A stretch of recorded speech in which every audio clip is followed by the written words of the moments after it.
So hello and welcome to another Valorant map analysis. Today we're going to start off the series where we look at how we might go about defending some of these maps, and we are going to start with Ascent. Now, one thing I didn't do for the attacking side on Ascent was talk about the meta comp. So here it is. It's KO, Killjoy, Sova, Jet, and Astra, with Sky potentially replacing KO. This was very close and basically just a personal preference, but this is what pro teams are running, essentially something like this with Sova. I mean, Jet's obviously broken, Astra is really good, and Sova and Killjoy are both pretty good on this map. So, this was pretty standard for most teams to run a setup something like this. And as I'm talking about defending, I'm not going to be talking about specific abilities. I will be using these characters here, just to show you them, but I won't be talking about specific abilities. So I'm trying to be as broad as possible to, accommodate as many different team comps and characters as I can, and just talk about the generals here. We're not going to be talking about, oh, if you Sova dart this and then do this. We're not going to be talking about that. We'll just talk about general abilities. So, like Killjoy's alarm bot, could be a Cypher trip. It could be a chamber thing as well. You get the idea, right? Though I'm not going to be talking about specifics. So with that said, let's talk about defending on Ascent. So the first thing we need to do when talking about defending is looking at the different choke points that we can have. Obviously, we have our main ones, our standard ones, which we'll call them across the map, and there is 4 of them. And I mentioned in the attacker video that this was a 3 to 4 map, and what that means is there's 3 main areas for the attackers to explore at first, and that leads into 4 choke points. They can go towards B, they can go towards mid, they can go towards A, and then there's these main 4 choke points. These are the main 4 choke points. Obviously, there can be differences if you defend them differently. For instance, if you come in here, I suppose that this might be your choke point instead. So it can change, but these are the main ones, of course. And what I said about Ascent was this is actually probably the most heavily defensive sided map, and the reason for that is because these choke points are really quite difficult to push out of, and there are plenty of good positions for defenders to play. If you think about attacking on either A or B site and pushing through the main entranceway, there's a lot of positions that attackers can be. And I think the second reason is that even if you do a split push, for instance, let's assume we're doing a split push here on B, and we've come around here, there are still good positions. Doing a split push, it doesn't affect the person playing there. It doesn't really affect anyone playing here, or it doesn't affect anyone playing on site if you do a split push. It doesn't even affect someone playing, back here, really, because this angle can't see them, and so they're really just defending the same thing again. So, and the same is true for A as well. You can come around here and you can come in here, and you are sure some angles will be vulnerable to a split push, like out here, but there will be also a lot of angles, towards the back of site where, that isn't the case, and, you'll be completely safe from a push from either side, and you can fight them no problem. And I think that is a large reason of why Ascent, combined with the fact that these choke points aren't the easiest to get through, that is a good reason why Ascent is, perhaps the most defensive-sided map. So when we're looking at the different choke points on this map, to me, 3 of the 4 are actually, not too bad to defend. And the reason is they're relatively small choke points with, not much space for the attackers to fall back into, which normally means that they have to fall back even further than they might want to. And they are the B main push. I don't think it's too hard to really stop that.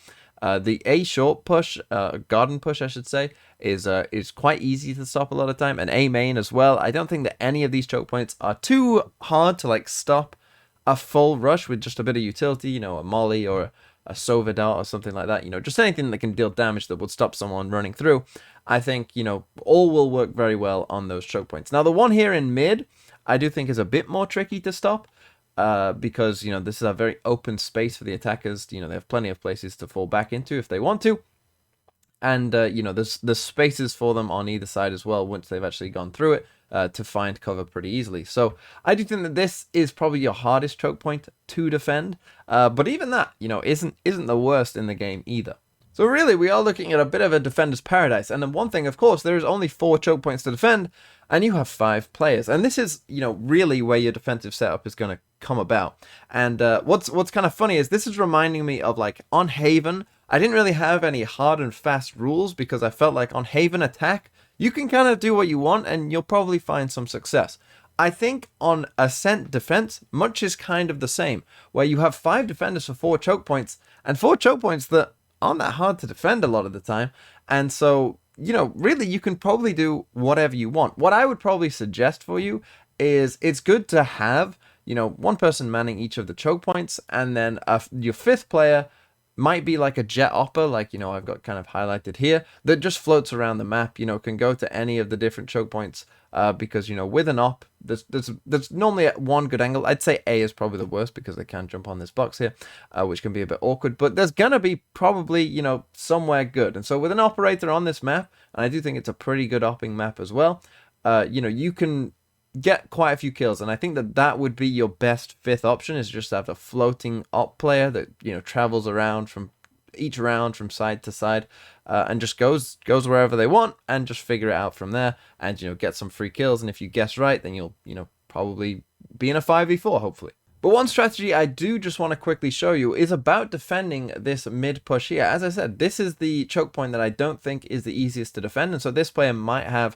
you know, a harder time than others if the opponents really put some pressure on. So how do we deal with this? Well, in the pro scene, they came up with a pretty ingenious and pretty different way of trying to defend, and a lot of different teams use this, not all the time, but they definitely will pull it out quite often, and that is to shut the door here.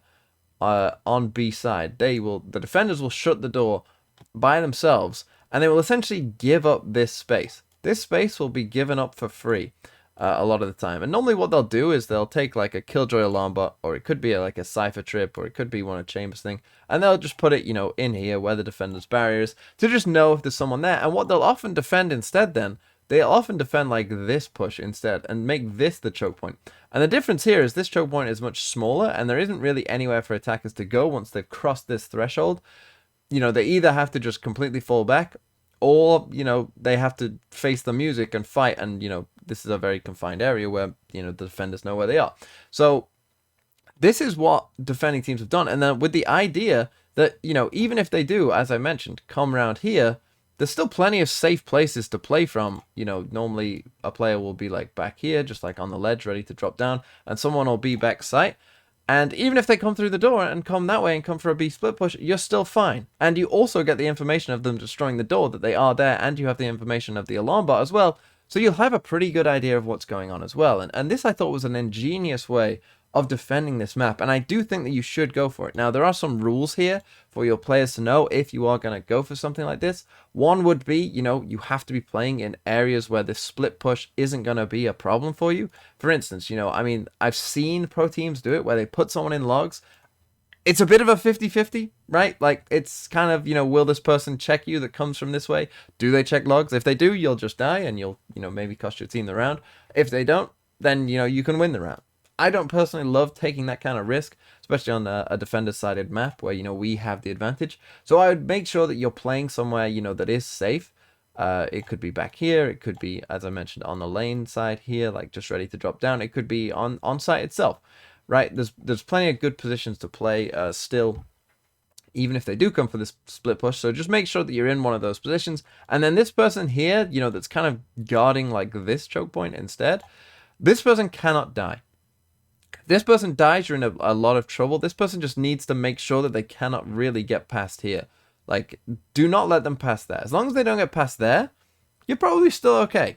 You know, you can even give up this mini choke point. As long as they don't actually get into your spawn, you'll be okay. Because obviously, as soon as they do breach your spawn, then the players on A are in trouble. You know, this person's in trouble. Everyone's in trouble as soon as they breach the spawn.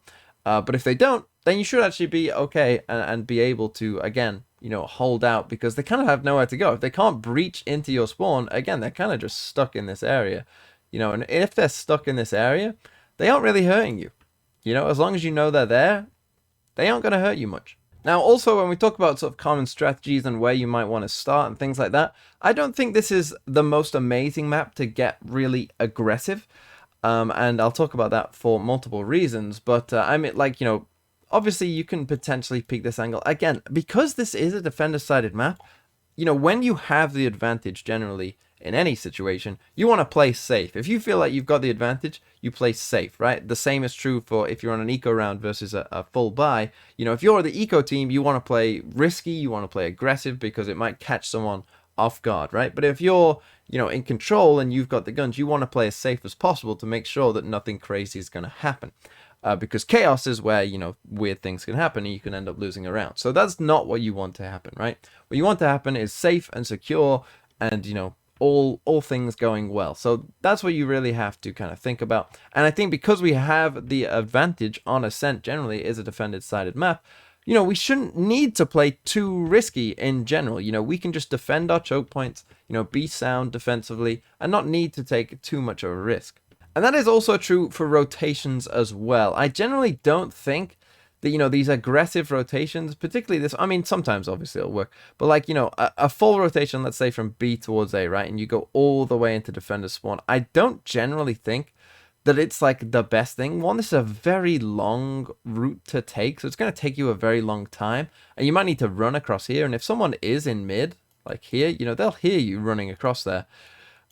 And so it can just, you can still just end up, they've already taken the side they've planted. They might expect someone's there already. Like, it's not the most fruitful thing anyway. And also in this area here, of course, like sometimes you'll catch someone, just like wandering up here, clueless as to what's going on. Sure, sometimes that will happen, but sometimes they'll just randomly look this way anyway and catch you without, you being ready for it either, and you'll die. It feels like a 50-50 a lot of the time when that happens. And so it doesn't feel like the most fruitful thing in the world either. And the same is true of A, like this push isn't too bad. But again, it can be quite risky, particularly against a good team. But I think at the lower ranks, you can definitely get away with this kind of push. It's not too quick, and you often will catch people like, in this area that won't ever be looking all the way back. So this one I don't mind nearly as much. But then again, you kind of get, as soon as you get the one kill, like if you get the one, you're kind of trapped again, because you either have to do like a super long again route across there, or you have to take a pretty risky run across here. So again, it's okay, potentially on an eco. On an eco, I would say absolutely do it. Go for the risk. Who cares? But if you're on a full gun round, I wouldn't say it's the most fruitful. You'd probably, again, just be better off sort of just defending what you want. And so that means that rotations a lot of the time on this map are probably going to be through your spawn. And that's probably the one advantage attackers have a lot of time. And this is why on the attackers video I mentioned, getting up towards this position, if they don't know you're there, is going to win you rounds because rotations will often happen through the defender's spawn. But luckily for us, the map does give us, again, a bit of a nice throw of a bone here, that even if we do come rotating through the back of spawn, we have two options of ways to go at least. So, it's not like they 100% know where we will be coming from for any retake scenario. Both sides, we have, two options potentially. Obviously, it's less risky on A than it is coming through here. But, we will have two ways of going pretty safely most of the time on a defender's rotate. And so now let's quickly just talk about retaking on both sides. B site is actually quite an interesting one, and particularly if it's low numbers, what you'll often see is that you will get sort of a lot of this space for free a lot of the time. And that's very good for you, because it means, if you're rotating from A, you can often, just get all of this space and be able to run all the way up into site, which is going to save you a lot of time on this retake. And generally speaking, to me, there's only really two good places for attackers to go. Sometimes they'll go in this corner, which I don't love for the attackers, because, defenders are turning that way anyway. So normally they'll check that. I wouldn't go there if I was an attacker, but they might. So, just check it. The other one is logs, and in this corner here. Now, logs can be pretty bad a lot of the time, but because of the way this site's set up, you can't even do like a big flank. Like, say an attacker wanted to come around here, it wouldn't work, because if you're already on site, it just doesn't work, right? You're already on site, and you can just probably stick the diffusers. They're busy, running towards you. So a lot of the time it just won't work. So as long as you check like these three corners, that means that the rest of the time you only probably have to worry about site then. And that's really a great advantage for you if you only are worrying about a tiny area, really, boathouse and site. That's great for you as the defenders, and I think that it makes B site generally pretty easy to retake on the whole, because you're just going to get a lot of space a lot of time for free, and that's really, really good. If you can pen them into this small area and then kind of just attack as a team, you'll probably win the round, I'll be honest. As long as you have good utility usage here, and let's say they're 50-50 fights, as long as you're using your utility well, you'll probably be okay for retaking on B. Now on A site, I don't think it's nearly as easy, because if we look at the different ways to go, obviously most of the time this door will be closed as well. And any drop in the game, anytime you have to drop down anywhere, I'm never really a massive fan of that. So, having to drop down, and also, it's a very exposed area, this kind of heaven retake. So I don't love that. An A site is generally going to be harder. Coming from door side isn't the worst thing in the world. It's probably the best of the options you've got. As outside of like these very close angles, normally you can kind of isolate, because normally there'll be an attacker back here, right, towards A main. So normally, let's say there's two players, right? Normally the default positions for them to go are like hell and in A main. And that, if they are in those positions, coming from door side actually is pretty good, because it means you can get pretty far onto site, and they might not even realize that you're that far into sight. You might be able to sneak all the way up here, which, will catch them off guard. You might be able to sneak all the way into A main without this person in hell even seeing you. So, I do think coming from door will generally be probably the most profitable option. And then coming from sort of spawn, I talked about how this is not the easiest choke point to come out of. Normally there will be someone back here, so, if you can win that fight, then that's great. But as I mentioned, coming out of this choke point for attackers isn't easy, and it's not going to be easy for you either. Even if you do get this first kill, then kind of, pushing out onto the site isn't going to be the easiest, because there's a lot of different positions that they could be in at that point. And so, yeah, that's not going to be too easy for you either. So generally speaking, a retake isn't the easiest. Sometimes you'll just get someone stupid who plants the spike in a stupid spot like this or something, and, then they'll go A main. I've seen this quite often. I don't know why, but people, to me, just plant here on the double boxes if you're the attackers, by the way. But, I will see a lot of people planting weird spots around the generator, just, without even thinking about it, and that will cost them the round. So maybe sometimes you can win that way. But I think retaking on A, probably not the easiest site. Not the most difficult either, but not the easiest. So a quick refresher, conclusion of everything that was said. Basically, you want to be playing safe most of the time. I would say that opping in general on this map is going to be pretty handy for you. You probably want someone generally who can quick rotate to both sides. You might want to try out that setup that I showed you as well. I think that's really quite strong. And in general, you should just be having a good time defending on this map.